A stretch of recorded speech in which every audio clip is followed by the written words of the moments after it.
Okay. Yeah, it's hitting me. That wind's bad. It's hitting me pretty hard too, so. Should we go from this way? I can. No, it's the wind hitting the mic. What if we like go from this way and just like have the apartments on this side? Sure, yeah. Can do it in that wind just really. I think they want to get the apartment, but. Yeah, I mean, if y'all would like to go in between the two engines that are closed, y'all come this way, that way.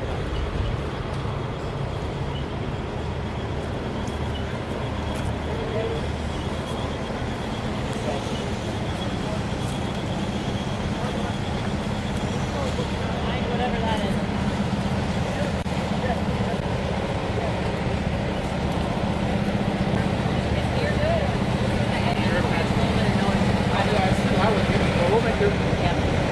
As long as we're not facing, he's not facing towards the wind, like maybe this, if you're like this way, right side, we're fucking getting back.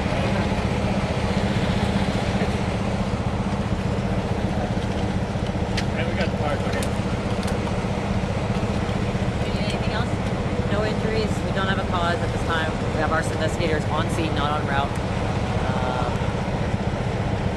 So far, no civilian or firefighter injuries. Oh, here, I got something. Can you call Red Cross back? 26 units that we will not, 24 units we will not reoccupy.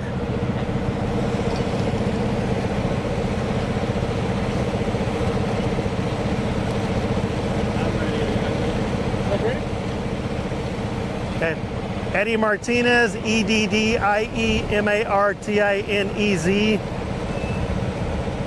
My rank is Division Chief, my title is Shift Commander. So today at 3 p.m., the Austin Fire Department received a call that there was a fire in an apartment complex. They had heavy smoke in the corner of an apartment and somebody trying to put it out with water. Within minutes, we had multiple callers to 911 reporting a fire. At 3:07, we had multiple units on scene and we were trying to locate the fire.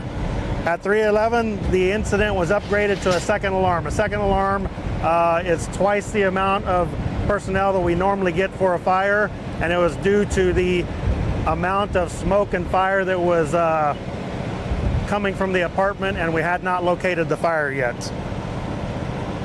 At 3:54, we did have fire that made it through the roof of the apartment.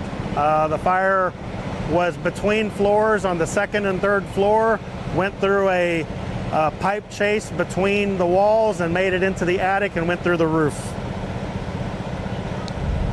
At 4:07, due to the fire, we upgraded that to a third alarm. At 4:16, the fire was called under control. That means the fire was, we had it contained and it had no more forward progress. We'll still have crews on scene for a few hours overhauling and make sure the fire is completely out. We do have a count of 6 cats, 3 dogs, and 1 snake that were rescued from the building.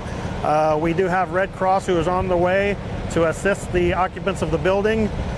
We have 2 Capital Metro buses on the way to get folks out of the cold. And we also have the office here open for the residents to be able to go in and use the restroom and get out of the cold also.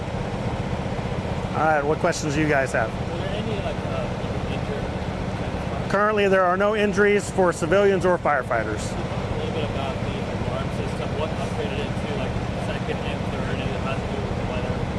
So today we have a cold front coming in, and this is what we call a wind-driven fire. So there was a fire between the floors, and normally it probably would have been pretty easy for us to get a handle on, but because the wind it was right at the beginning of the front pushing in, the wind was blowing hard, then it would stop blowing a little bit and then blow hard, and you could see the smoke going back and forth. So it was a little difficult for us to get to it, and it was kind of pushing it back and forth a little bit for us to find it. And due to that and the difficulty in finding it, we upgraded to a second alarm. The first alarm gets us approximately 45 people, and we double that for the second alarm and add that many amount for the third alarm also. How many different firefighters were going to help out with the fire alarm? Aid with our partners, but where we are in the city of Austin, this is all city of Austin personnel right now. Let me ask you, when you talk about the high winds, how does that change the way Austin Fire goes about tackling fires like this? We try to add additional people to it quicker because we know it could get bad a little faster. So we try to get ahead of it by getting more personnel on scene a little bit quicker. Can you tell me how many firefighters were originally here when it was the first call, then how many came at the second, and how many at the third? Yep, I might be off on my number a little bit, but I believe we have 45 people here on our first alarm. Give me 1 second to add that up in my head.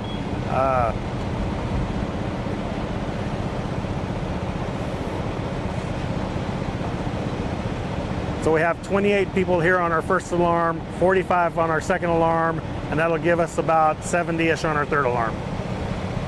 This was the building where I mainly saw was getting a lot of stuff. Was there any other buildings in this apartment complex connected? Nope, it was just this building. We did evacuate one additional building behind this building due to the wind pushing the smoke into the building, and we didn't want to negatively affect the residents of that building, so we did evacuate that building just so they would be out of the smoke.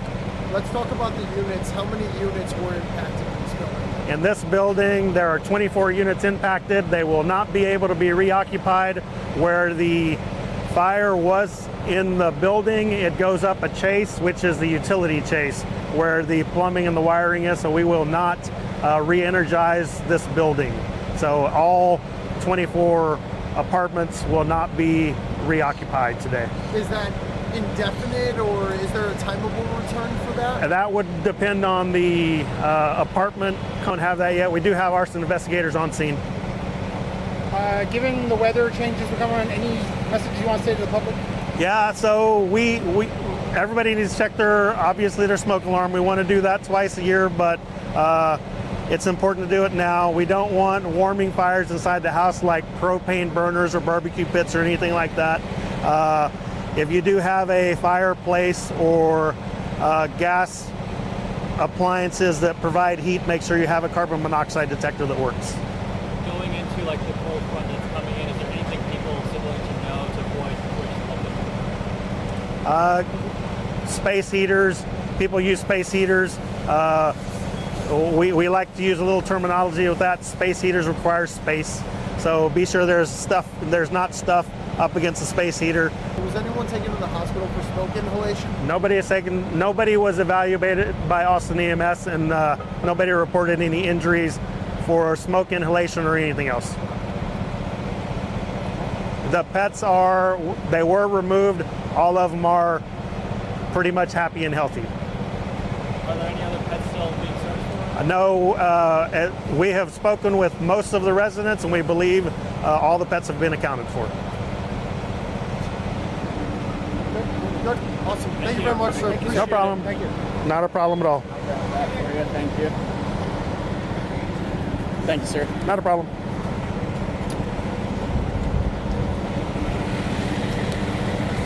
No problem.